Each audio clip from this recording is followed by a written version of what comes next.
When the first 20 Africans arrived in Virginia in 1619, they were not slaves, but indentured servants.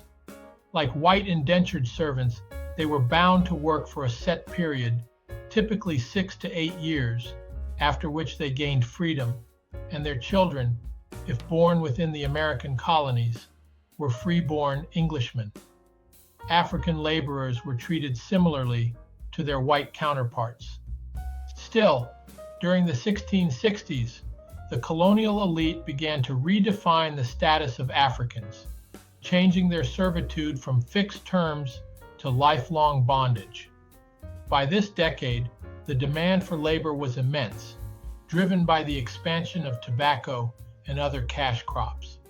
And while white indentured servants were still the preferred labor force due to their familiarity with European customs and language, the steady influx of Africans introduced a racial dynamic that would ultimately become the basis of institutionalized slavery. This change, while monumental, was never codified by law.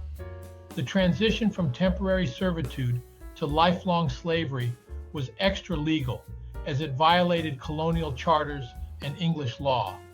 It evolved due to the corruption of colonial governments, graft, and racial tyranny. The colonial legislatures were bicameral, where the upper houses were controlled by the English crown. Colonial laws authorizing slavery or restricting the liberty rights of colonial-born black individuals required royal approval. Yet the colonial assemblies never sought such authorization. Instead, they established a de facto system of racial slavery without a formal legal framework. This approach allowed the American colonies to expand slavery while evading direct oversight or opposition from the British imperial government. At its core, slavery in the British American colonies was a criminal enterprise, stark and unapologetically exploitative. At the same time, colonial governments were actively working to attract European settlers by improving the conditions of white indentured servitude. To encourage immigration and counter the growing perception that life in the colonies was harsh and unending, they introduced reforms guaranteeing fixed terms of service, typically 5 or 6 years, for white laborers. These changes were aimed at providing security and a clear future for Europeans willing to gamble on the opportunities of the New World. The promise of eventual freedom and upward mobility for white servants became a cornerstone of colonial America's immigration policy. In stark contrast to the increasing protections and structured rights afforded to white laborers, Africans and people of African descent were systematically excluded from these guarantees.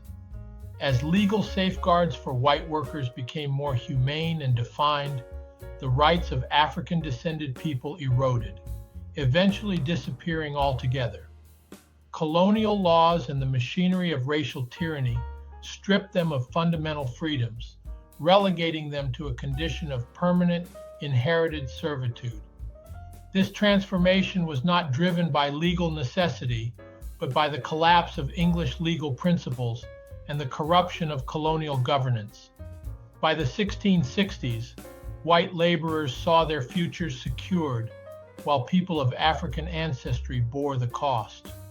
Their humanity was denied, their freedoms extinguished, and their very existence reduced to property, a harrowing outcome of a system designed to privilege one race at the expense of another.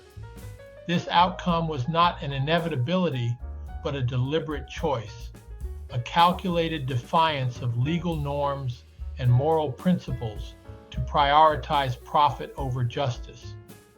This divergence in treatment cemented the foundation of racialized slavery, a system that would come to dominate the social and economic fabric of the American colonies for generations.